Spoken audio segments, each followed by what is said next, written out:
Welcome to The Scope with Dr. K. I'm Dr. Kosinski. We're going to open the show today, as we always do, by stating that the goal of this show is to present you with a broad scope of value-based care issues, mainly involving the field of gastroenterology, but also outside of GI as well.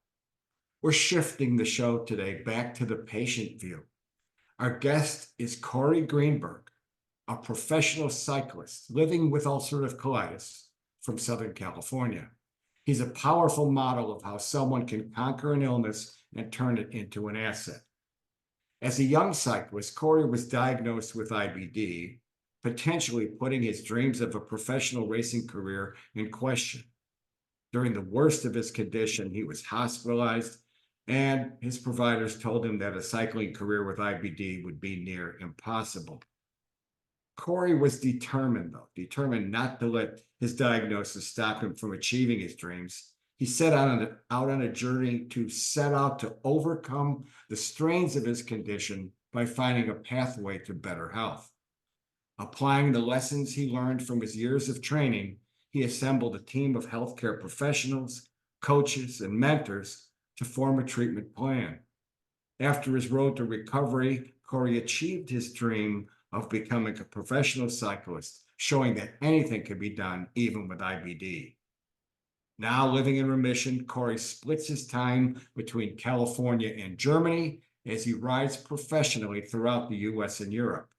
He started Ride for IBD, a movement aimed at increasing IBD awareness, inspiring IBD patients to be outspoken about their condition, and providing resources, tools, and events that encourage health and fitness for the IBD community.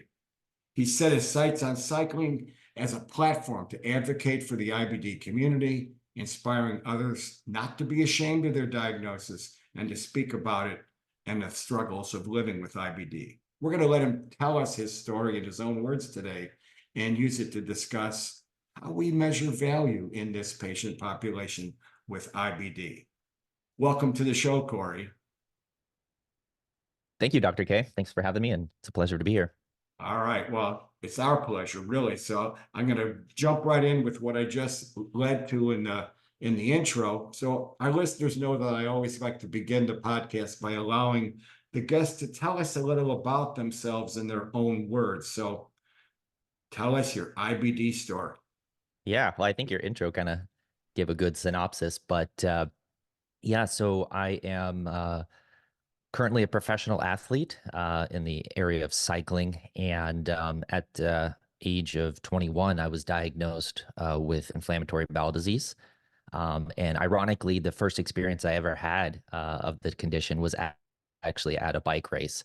So before the start of the race, I was just feeling not like myself and had to use the restroom and had an experience with, sort of the irregularities that come with inflammatory bowel disease. And it was at that point that IBD entered my life, and I was living with low grade IBD. So it was just, pretty far down in the colon. At the time, it was sigmoiditis. And I kind of managed that for roughly about a year to a year and a half before I was hospitalized with pancolitis.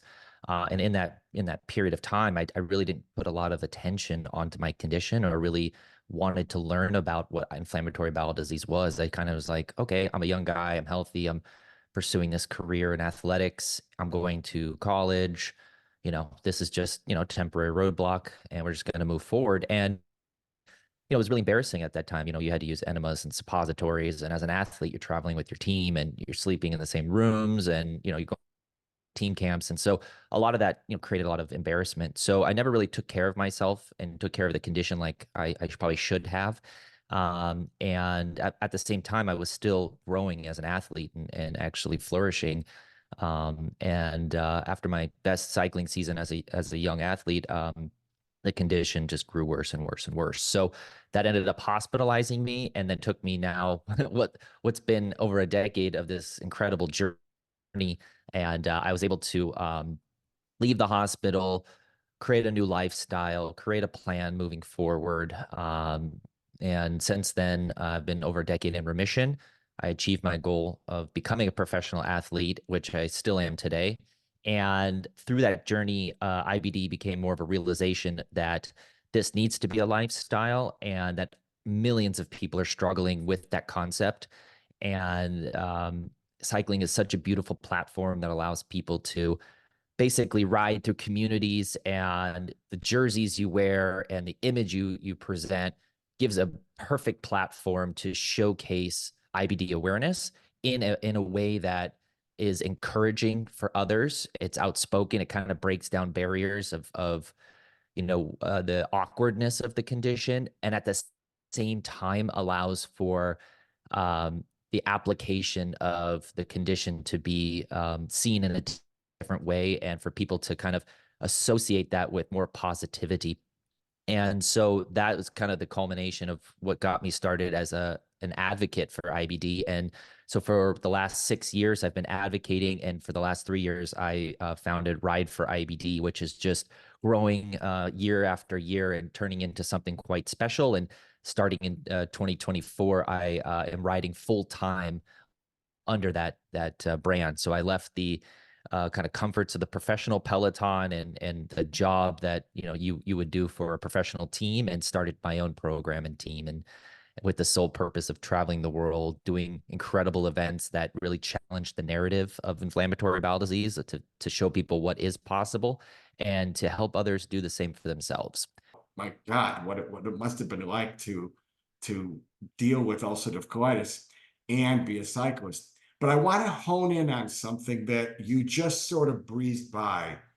Mhm. The fact that you were initially told you had sigmoiditis and you were treated locally with enemas, which, other than their embarrassing nature, the problem with the enemas is they only treat the distal disease. Right. So whoever diagnosed that in you at first was conservatively treating you for rectal and sigmoid disease, but then the rest of your disease was progressing in the rest of your colon because it was not getting Yes. treated. Yeah. Mm-hmm. And so I think in our first conversation, we talked about the value of a primary care doctor versus the value of going to a GI specialist, and specifically an IBD specialist. What was your experience in that? Well, actually, on the onset, I had sort of I would say, a lackluster experience, because I went to a general practitioner to start off with, and they gave me the diagnosis of a hemorrhoid.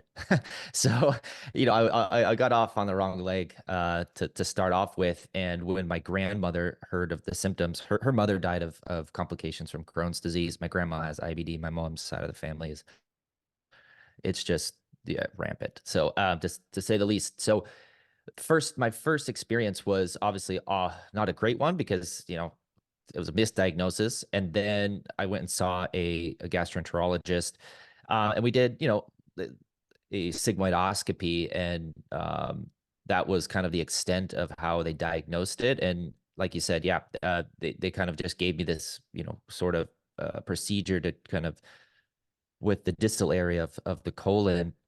um and then I wasn't satisfied with that, so I ended up going to see a researcher, which oddly enough actually happened after my hospitalization. Because there was this period between being hospitalized and then having the initial diagnosis, and to be honest, that experience was sort of, I can't quite put my finger on whether it was my intention to not really understand the condition, just to kind of push through as a young person, because you just kind of want to, it's such a awkward and embarrassing thing. So I just kind of powered through and didn't really kind of be an advocate for myself.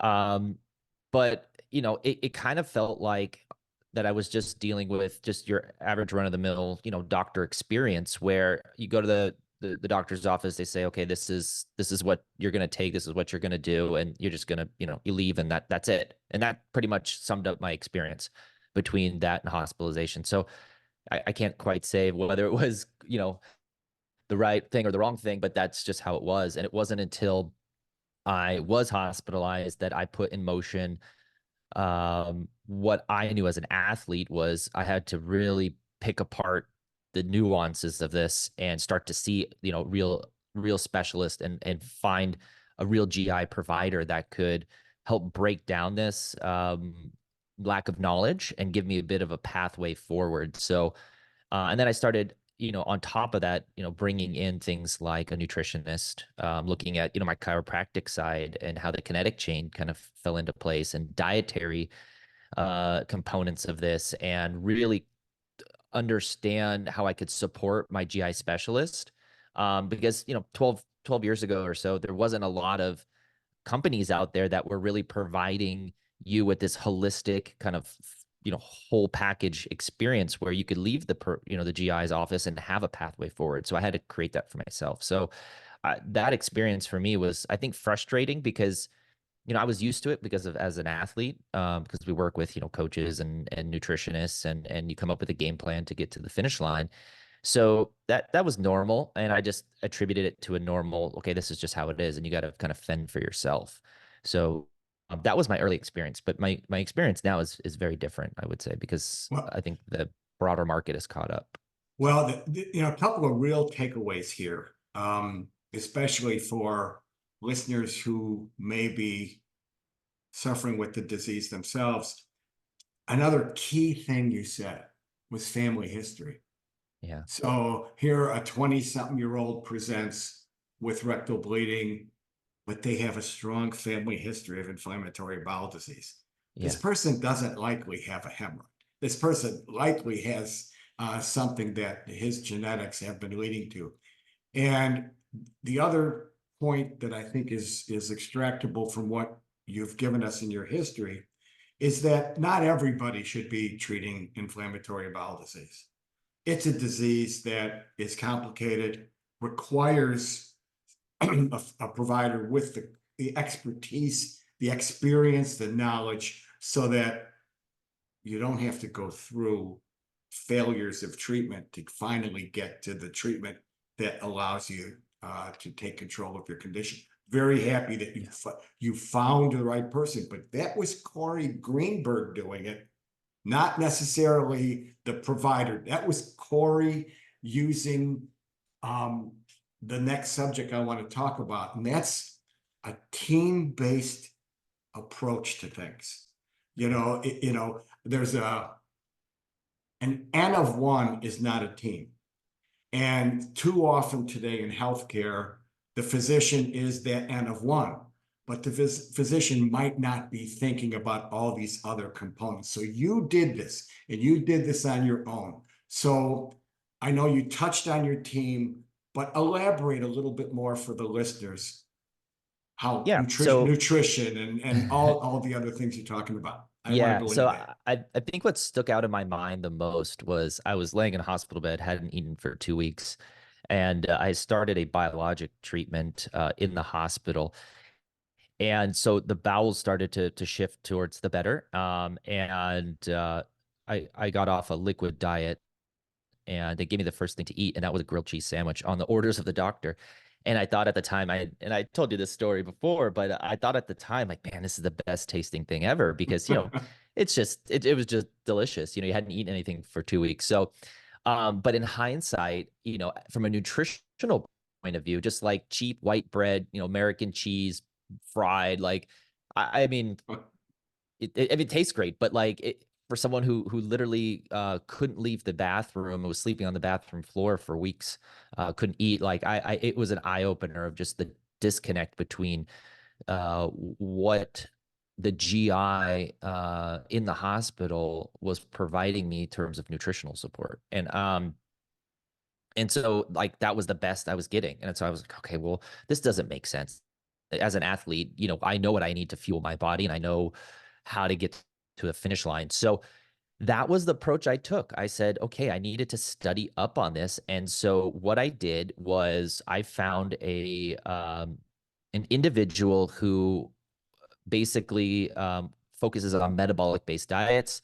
So we looked at my blood lipid profile and decided, with IBD in the background and knowing the limitations and the hardships that I'm facing, how to craft a diet for an athlete that's also, looking towards, minimizing, gut distress, and also eating correctly for my metabolic type. And so that was somebody I started working with. And I had incredible gains in terms of performance, but also creating consistency, which I think is key here in the diet, understanding what are triggers, and then going from that point and having someone to actually bounce ideas off with and give you rational sort of guidance when it comes to what you're eating and how it affects you. And so I kind of took this perspective. Okay, now I have another belt to kind of hold me up here. And so I was, leaving the hospital with having started a biologic, and that was kind of the foundation. So I said, okay, that's your training, right? And then you look at the nutritional aspects. So I started working with a doctor of nutrition in there that specializes in this kind of area. And then I looked at the chiropractic side, like your body, the kinetic chain, the muscles, they all intertwine, like looking at how the hip flexors, this is something when you sit all day long and you feel it in your lower back and you're just kind of like, ooh, I'm kind of bloated. Why is that? Well, come to find out, your hip flexor runs right past the colon. So, yeah, so I like, started to look at that. I figured, my body, when it gets twisted on the bike, it puts a lot of distress on my gut. So having that aspect was huge in chiropractor. And then look at the mental aspect. So I brought in my coach. I had a brand new coach come on board, and we really looked at the fatigue aspect and how to manage that and how to properly train with the disease in mind and coping with fatigue and how that kind of can exacerbate something when it comes to IBD, or learning how to back off when we need to. So putting these components together, I mean, there are other individuals, but yeah, you just kind of layer on. So biologic was the base, and you kind of look at your gastro as kind of that base model, and then you just kind of stack. And so talent stacking in that regard, and that is what I kind of crafted for myself.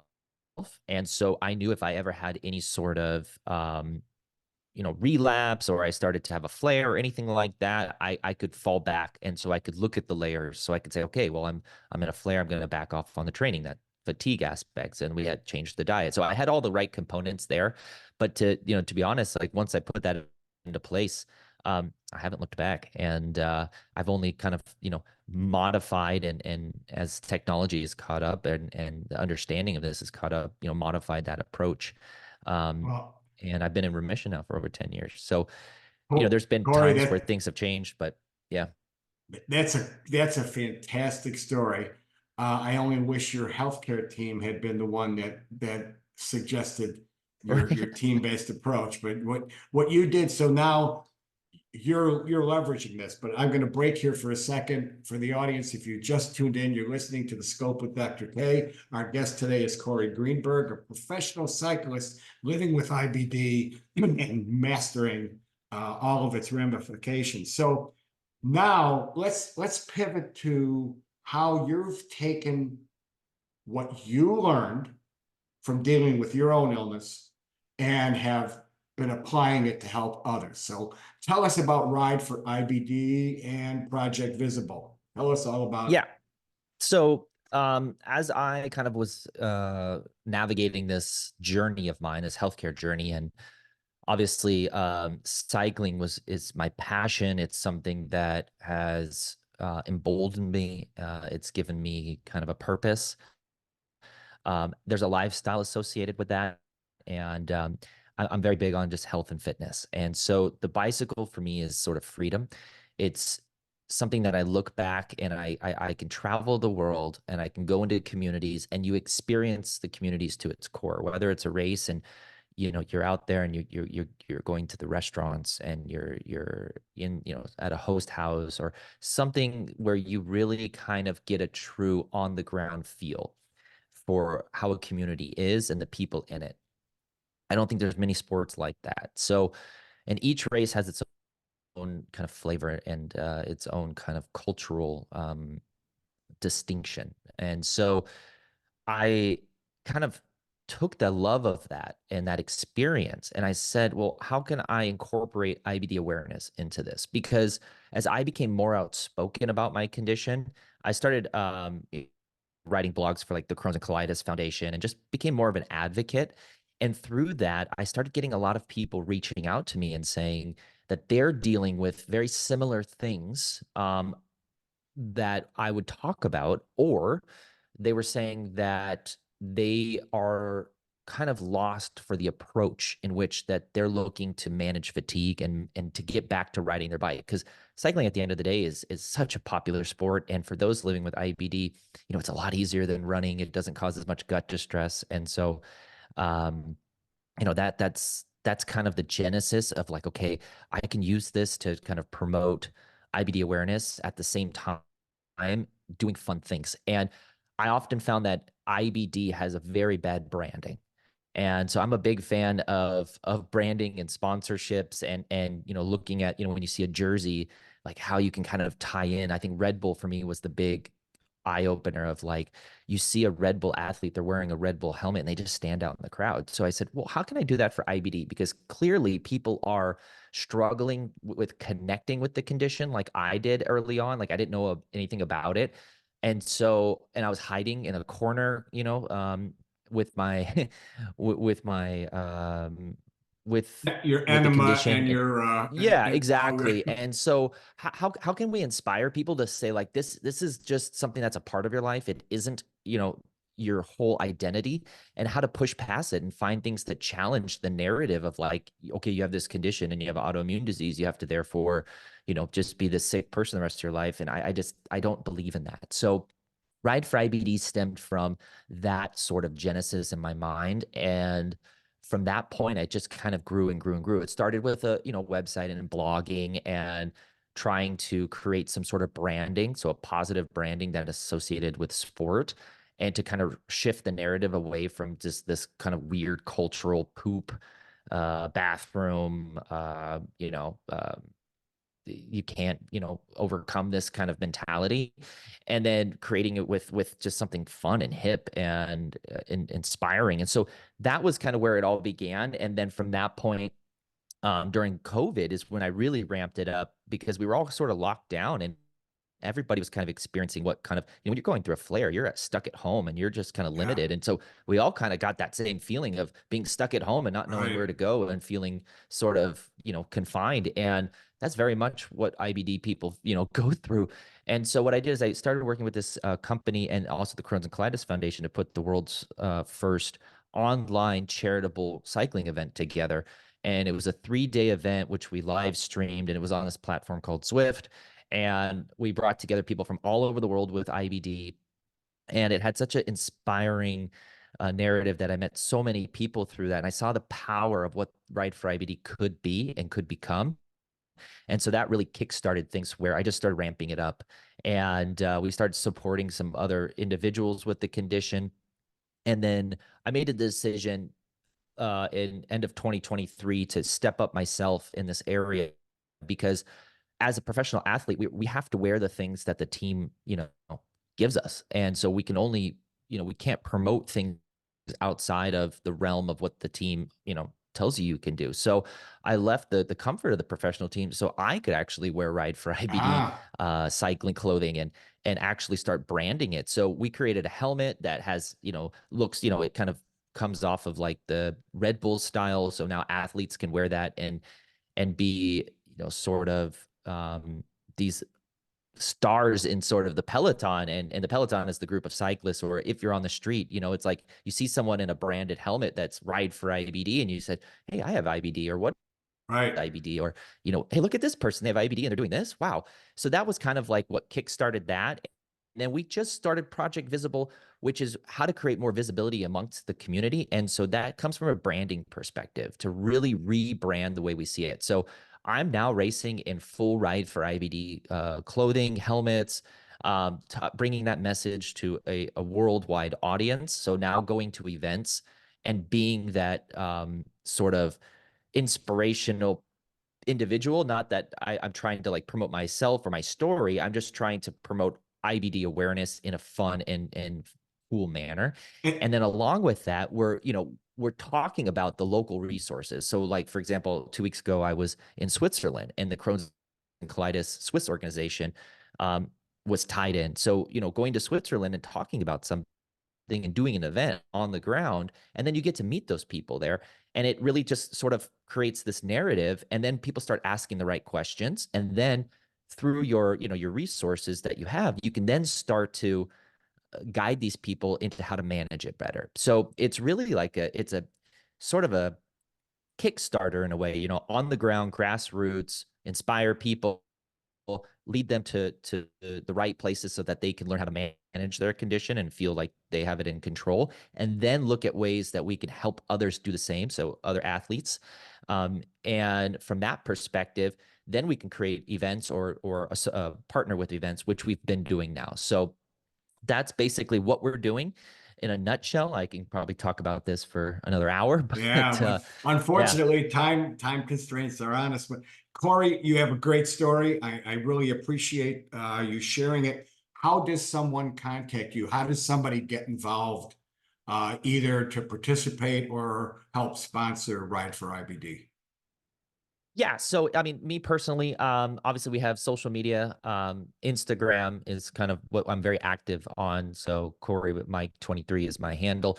But for people that want to contact me, LinkedIn is great. I'm very active on there. Also, we have rideforibd.com, which you can go and read the amazing blogs of all the different individuals who are, sharing their IBD journeys. I'm very impressed with what you've done.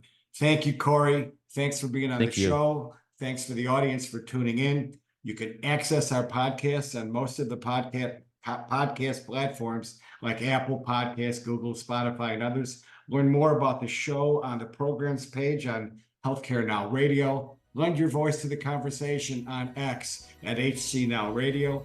Be sure to follow us on X at SonarMD. We're bringing patients, providers, and payers together to reimagine GI care. Until next time, I'm Dr. K. Stay well.